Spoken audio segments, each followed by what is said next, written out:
Hello नमस्ते दोस्तों, कैसे हो आप सभी। आई होप आप सभी बहुत अच्छे होंगे। आज हम पढ़ेंगे टीचिंग एप्टीट्यूड में जो टॉपिक है Bloom taxonomy and cone of experience के बारे में। ये टॉपिक हमारे यूजीसी नेट एग्ज़ाम के पॉइंट ऑफ व्यू से काफ़ी इंपॉर्टेंट है। सबसे पहले हम इस टॉपिक के रिलेटेड थ्योरी को कवर करेंगे। थ्योरी को कवर करने के बाद जो प्रीवियस ईयर एग्ज़ाम में आए हुए क्वेश्चंस हैं हम क्या करेंगे, उनको सॉल्व करेंगे। आप देखना थ्योरी को कवर करने के बाद जो आपके क्वेश्चन है वो कितनी आसानी से सॉल्व हो जाएंगे। आप सभी का स्वागत है हमारे यूट्यूब चैनल निमिजी नेट प्रो पर। ये क्लास आपके एग्ज़ाम के पॉइंट ऑफ व्यू से बहुत ही ज़्यादा बेनिफिशियल रहेगी। देखिए दोस्तों, आप वीडियोस देखते हो लेकिन सब्सक्राइब और लाइक नहीं करते, इसलिए अभी चैनल को सब्सक्राइब और वीडियो को लाइक करें। चलिए पढ़ते हैं अभी हम इस टॉपिक के बारे में, ब्लूम टैक्सोनॉमी के बारे में। बीएस ब्लूम के द्वारा शिक्षण उद्देश्यों का वर्गीकरण किया हुआ है।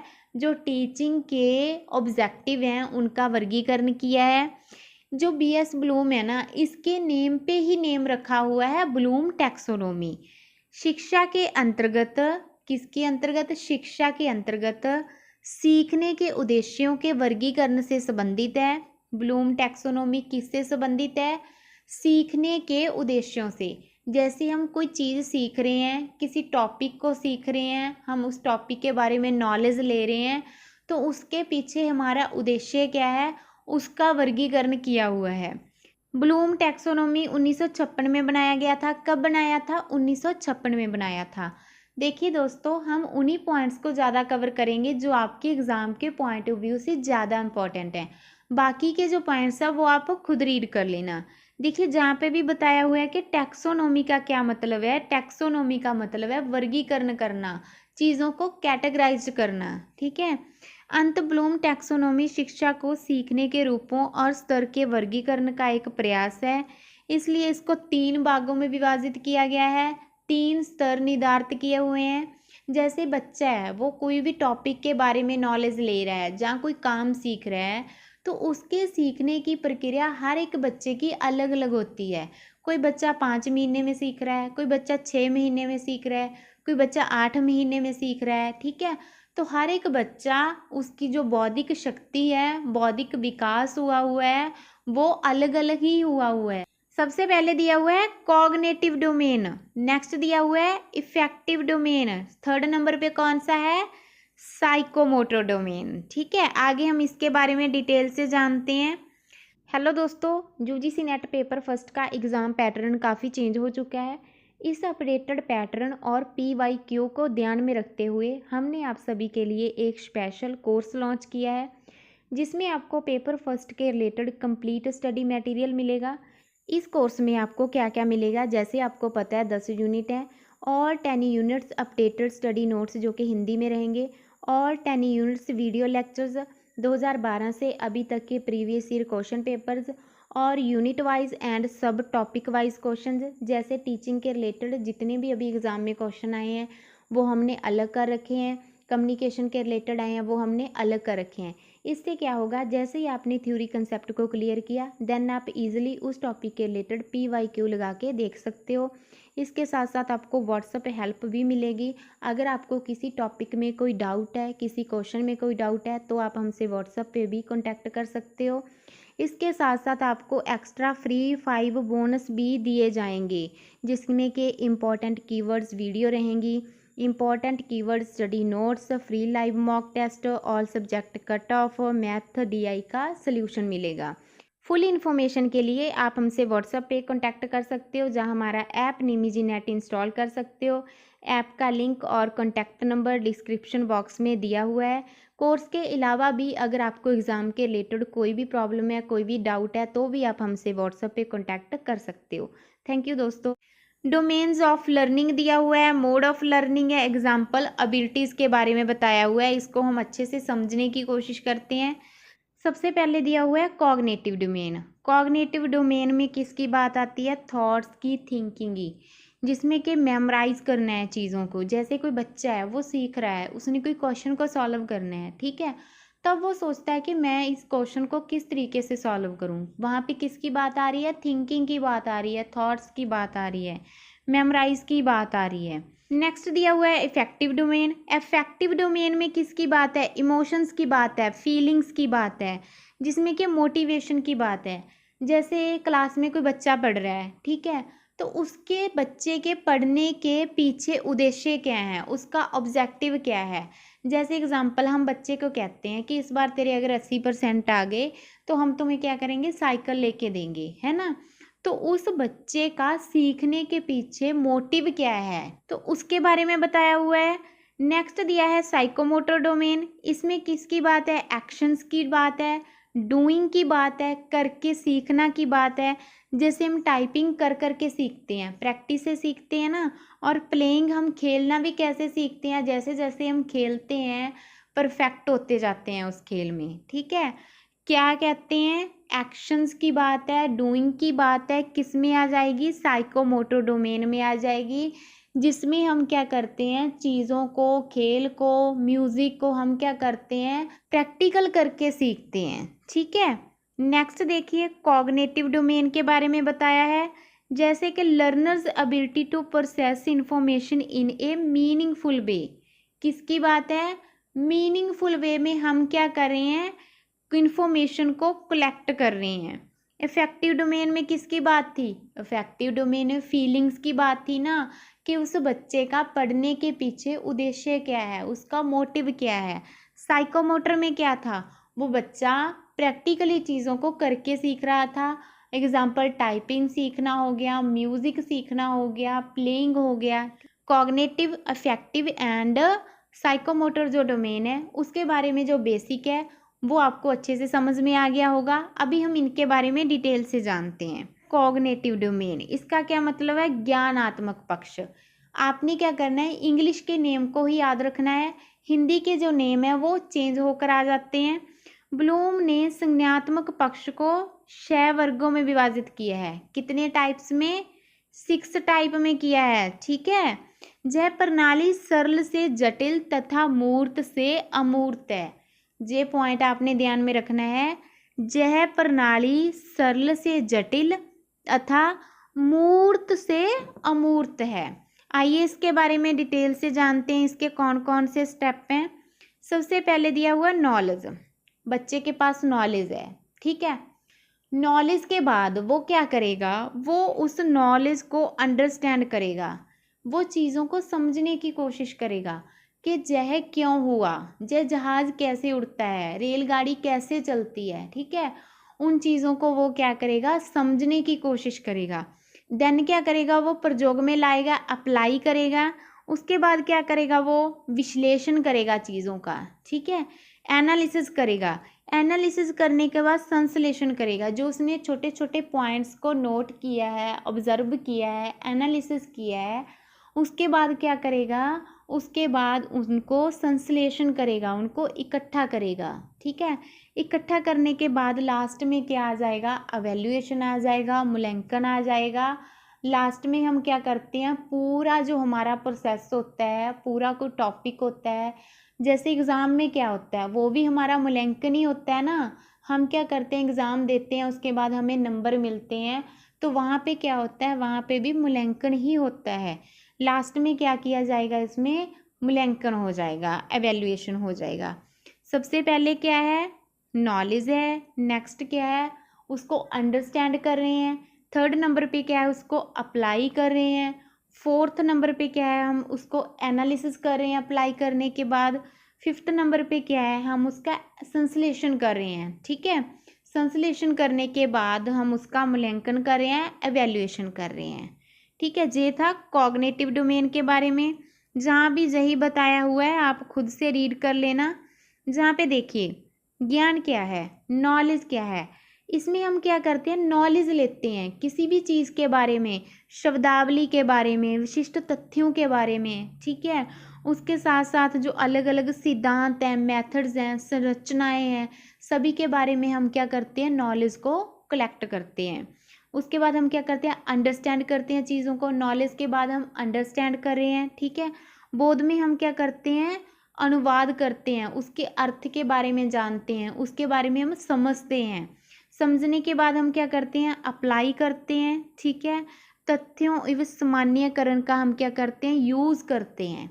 यूज़ करने के बाद एनालिसिस करते हैं, जो हमारे पास फैक्ट हैं उनका हम क्या करते हैं, विश्लेषण करते हैं। ठीक है, नेक्स्ट क्या होता है, संश्लेषण किया जाता है। नेक्स्ट है एवेल्युएशन, जी आपको हमने पहले बताया ही हुआ है, आई होप आपको अच्छे से समझ में आ गया होगा।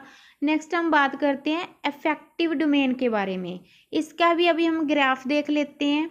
सबसे पहले है रिसीविंग, हम क्या कर रहे हैं, रिसीव कर रहे हैं, रिसीव करने के बाद उस पे अनुक्रिया कर रहे हैं, रिस्पॉन्स कर रहे हैं। ठीक है, रिस्पॉन्स करने के बाद वैल्यू निकल रही है, वैल्यू के बाद ऑर्गेनाइज एंड लास्ट में आ जाएगा कैरेक्टराइजिंग करना उसको।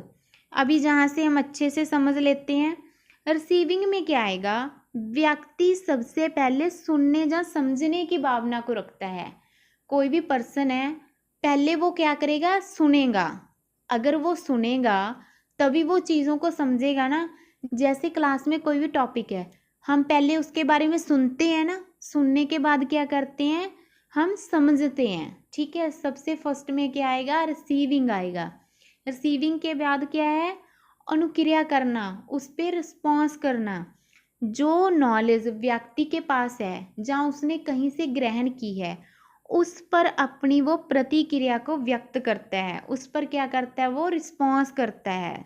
थर्ड नंबर पे क्या है, वैल्यू। व्यक्ति देखता है कि जो नॉलेज उसके पास है वो उसके जीवन में कितना इफेक्ट डाल रही है, उसके लिए कितनी बेनिफिशियल है, कितनी बेनिफिशियल नहीं है। उसमें क्या है, वो वैल्यू को चेक करता है। वैल्यू को चेक करने के बाद वो ऑर्गेनाइज करता है, ऑर्गेनाइज करने के बाद वो कैरेक्टराइजिंग करेगा। इसमें वो क्या करेगा, जो उसके विश्वास हैं उनके साथ वो लगातार काम करेगा, उसके साथ वो कार्य करेगा, और जो मुद्दे हैं उन पे वो स्टैंड लेगा, जो उसके लिए बेनिफिशियल हैं और अदर्स के लिए भी बेनिफिशियल हैं। ठीक है, सबसे पहले क्या आ जाएगा, अफेक्टिव डोमेन में वो रिसीव कर रहा है, रिसीव करने के बाद क्या कर रहा है, उस पर रिस्पॉन्स कर रहा है, रिस्पॉन्स करने के बाद क्या है, वैल्यू निकाल रहा है, वैल्यू के बाद ऑर्गेनाइजिंग कर रहा है उनको, और ऑर्गेनाइजिंग करने के बाद कैरेक्टराइजिंग कर रहा है। नेक्स्ट हम देख लेते हैं साइकोमोटर डोमेन के बारे में। सबसे पहले दिया हुआ है इम्प्लूजन। इसका क्या मतलब है, जैसे कोई पर्सन है, उसने किसी स्किल को देखा, स्किल को देख देख के उसने क्या किया, उसको सीखने का प्रयास किया, तो उसको क्या कहते हैं, इम्प्लूजन। नेक्स्ट है मैनिपुलेशन। मैनिपुलेशन में क्या है, किसी उपकरण या मशीन के द्वारा यूज़ करके हम क्या कर रहे हैं, कोई काम कर रहे हैं, किसी मशीन के द्वारा कर रहे हैं या किसी उपकरण के द्वारा कर रहे हैं, उसके द्वारा करने के बाद अपने आप में जो आत्मविश्वास है उसको बढ़ाना। नेक्स्ट है परिशुद्धता, जिसमें जब कोई व्यक्ति एक ही काम को बार बार कर रहा है, रिपीट कर रहा है, तो वो क्या हो जाता है, वो उस काम में परफेक्ट हो जाता है। कहते हैं ना, practice makes a man perfect, है ना। नेक्स्ट दिया हुआ है स्पष्ट अभिव्यक्ति। इसमें क्या आ जाएगा, यह भी व्यक्ति के निरंतर अभ्यास पर निर्भर कर रही है। इसमें भी क्या है, व्यक्ति है वो एक ही काम को बार बार कर रहा है। ठीक है, नेक्स्ट देखते हैं नेचुरलाइजेशन। नेचुरलाइजेशन में क्या है, जैसे कोई व्यक्ति है वो क्या कर रहा है, किसी काम को कर रहा है, ठीक है, उसको वो क्या करेगा, अच्छे से पहचानेगा, अच्छे से पहचानने के बाद वो काम में सुधार करेगा, काम में सुधार करने के बाद नई नई टेक्निक्स का यूज़ करके उस काम को और भी बेटर वे से करने की कोशिश करेगा। सबसे पहले इसमें क्या आ जाएगा, इम्प्लूजन आ जाएगा, इम्प्लूजन के बाद मैनिपुलेशन आ जाएगा, नेक्स्ट परिशुद्धता हो जाएगी, स्पष्ट अभिव्यक्ति आर्टिकुलेशन, एंड लास्ट में आ जाएगा नेचुरलाइजेशन। आई होप आपको इनके स्टेप्स के बारे में अच्छे से पता चल गया होगा। एक बार रीड करोगे तो अच्छे से और भी सारा कंसेप्ट क्लियर हो जाएगा। अभी हम नेक्स्ट देखते हैं कोन ऑफ एक्सपीरियंस के बारे में। इसमें क्या रहेगा, कोन ऑफ एक्सपीरियंस को किसके द्वारा प्रस्तुत किया गया है, एडगर डेल के द्वारा। कब किया गया है, 1946 में। शिक्षण में दृश्य श्रव्य मीन्स के देखना और सुनना, इनके जो मेथड्स हैं उन पर अपनी पाठ्य पुस्तक में इसको प्रस्तुत किया गया है। कोन ऑफ एक्सपीरियंस एक क्या है, दृश्य उपकरण है, मीन्स के देखने का उपकरण है। इस मॉडल में सीखने के लिए जो अलग अलग अनुभव हैं उसका वर्णन किया हुआ है। इसमें देखिए क्या है, इसमें बताया हुआ है कि कोई बच्चा किसी चीज़ को देख के कितना सीख रहा है उसको लिखकर कितना सीख रहा है, देखकर और लिखकर दोनों में कितना सीख रहा है, पिक्चर्स को देख के कितना सीख रहा है। तो वो सारी चीज़ें कोन ऑफ एक्सपीरियंस में बताई हुई हैं, जिसको हम आगे अच्छे से जानते हैं डायग्राम के थ्रू। जहाँ पे देखिए सबसे पहले बताया हुआ है 10% इफ़ व्हाट दे रीड करने के बाद कितने परसेंट सीख रहे हैं, 10% सीख रहे हैं बच्चे, ठीक है। 20% व्हाट दे हियर, क्या कर रहे हैं, वो सुनने के बाद 20% सीख रहे हैं। 30% ऑफ व्हाट दे सी, जैसे कि वो इमेजेस को देख रहे हैं, वीडियोस को देख रहे हैं, तो वो क्या करेंगे, 30% देखकर चीज़ों को सीखेंगे। 50% कैसे सीख रहे हैं, वो सुन भी रहे हैं और वो देख भी रहे हैं। सुनने और देखने से कितने परसेंट हो रहा है, 50% हो रहा है। 70% कैसे हो रहा है, वो क्या है, वो बोल रहे हैं और लिख रहे हैं। बोलकर लिखने से कितने परसेंट है, 70%। और उसके बाद आ जाएगा 90%, कैसे आ जाएगा, 90%। किसी भी चीज़ को करके सीखना, प्रैक्टिकल चीज़ों को करके सीखना। जैसे हम कंप्यूटर लैब में जाते हैं, हम क्या करते हैं, कंप्यूटर को प्रैक्टिकल करके सीखते हैं ना, उसमें हम प्रोग्रामिंग करते हैं, तो वो क्या है, करके सीखना। कितने परसेंट सीख सकते हैं, 90% सीखा जा सकता है। तो ये था कोन ऑफ एक्सपीरियंस, बहुत ही ईजी है।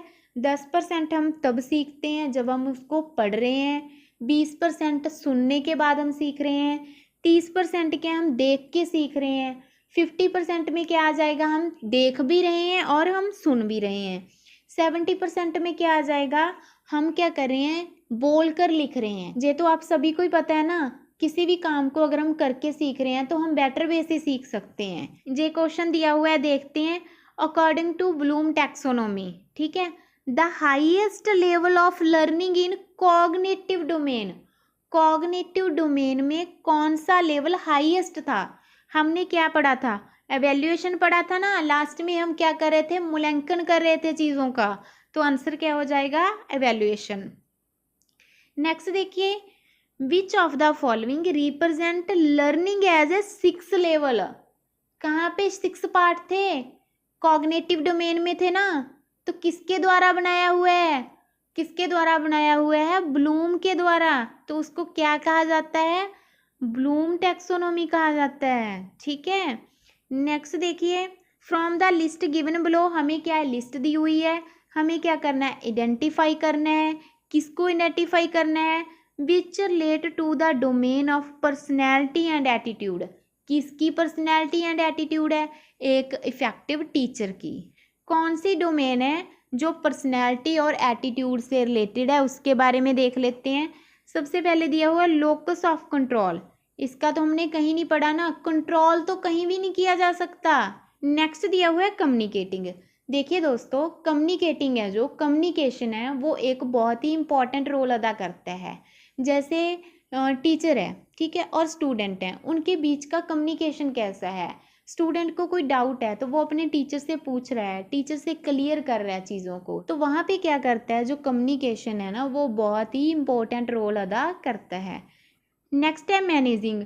मैनेजिंग का क्या मतलब है, जैसे कोई टॉपिक है उसको किस तरीके से पढ़ाना है, ठीक है, पहले कौन से पॉइंट्स कवर करने हैं, बाद में कौन से पॉइंट्स कवर करने हैं, पहले डिफ़िकल्ट पढ़ाना है या पहले इजी टॉपिक को पढ़ाना है, तो वहाँ पे क्या करना होता है, वहाँ पे मैनेज करना होता है, तो ये भी इसमें सही हो जाएगा।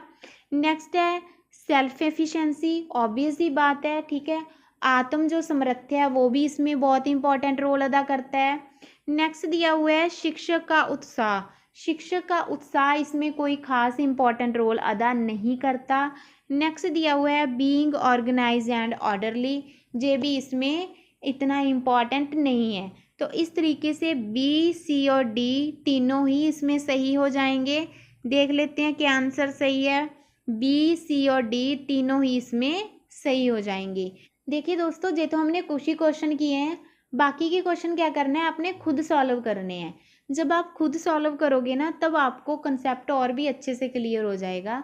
अगर फिर भी आपको कहीं कोई दिक्कत आ रही है, कोई टॉपिक समझ में नहीं आ रहा, कोई पॉइंट समझ में नहीं आ रहा, कोई क्वेश्चन समझ में नहीं आ रहा, देन आप हमसे कॉन्टैक्ट कर सकते हो। हमारा व्हाट्सअप नंबर है 870832 210110। आप इस नंबर पे हमसे कॉन्टैक्ट कर सकते हो। मिलते हैं नेक्स्ट क्लास में। थैंक यू दोस्तों, बाय बाय। हेलो दोस्तों, यूजीसी नेट पेपर फर्स्ट का एग्ज़ाम पैटर्न काफ़ी चेंज हो चुका है। इस अपडेटेड पैटर्न और PYQ को ध्यान में रखते हुए हमने आप सभी के लिए एक स्पेशल कोर्स लॉन्च किया है, जिसमें आपको पेपर फर्स्ट के रिलेटेड कंप्लीट स्टडी मटेरियल मिलेगा। इस कोर्स में आपको क्या क्या मिलेगा, जैसे आपको पता है 10 यूनिट हैं और 10 यूनिट्स अपडेटेड स्टडी नोट्स जो कि हिंदी में रहेंगे, और 10 यूनिट्स वीडियो लेक्चर्स 2012 से अभी तक के प्रीवियस ईयर क्वेश्चन पेपर्स, और यूनिट वाइज एंड सब टॉपिक वाइज क्वेश्चंस, जैसे टीचिंग के रिलेटेड जितने भी अभी एग्ज़ाम में क्वेश्चन आए हैं वो हमने अलग कर रखे हैं, कम्युनिकेशन के रिलेटेड आए हैं वो हमने अलग कर रखे हैं। इससे क्या होगा, जैसे ही आपने थ्योरी कंसेप्ट को क्लियर किया देन आप इजीली उस टॉपिक के रिलेटेड PYQ लगा के देख सकते हो। इसके साथ साथ आपको व्हाट्सएप पे हेल्प भी मिलेगी। अगर आपको किसी टॉपिक में कोई डाउट है, किसी क्वेश्चन में कोई डाउट है, तो आप हमसे व्हाट्सएप पे भी कॉन्टैक्ट कर सकते हो। इसके साथ साथ आपको एक्स्ट्रा फ्री 5 बोनस भी दिए जाएंगे, जिसमें कि इम्पॉर्टेंट कीवर्ड्स वीडियो रहेंगी, important keyword study notes, free live mock test, all subject cut off, math DI का सल्यूशन मिलेगा। फुल इन्फॉर्मेशन के लिए आप हमसे व्हाट्सएप पे कांटेक्ट कर सकते हो, जहां हमारा ऐप निमिजी नेट इंस्टॉल कर सकते हो। ऐप का लिंक और कांटेक्ट नंबर डिस्क्रिप्शन बॉक्स में दिया हुआ है। कोर्स के अलावा भी अगर आपको एग्ज़ाम के रिलेटेड कोई भी प्रॉब्लम है, कोई भी डाउट है, तो भी आप हमसे व्हाट्सएप पे कांटेक्ट कर सकते हो। थैंक यू दोस्तों।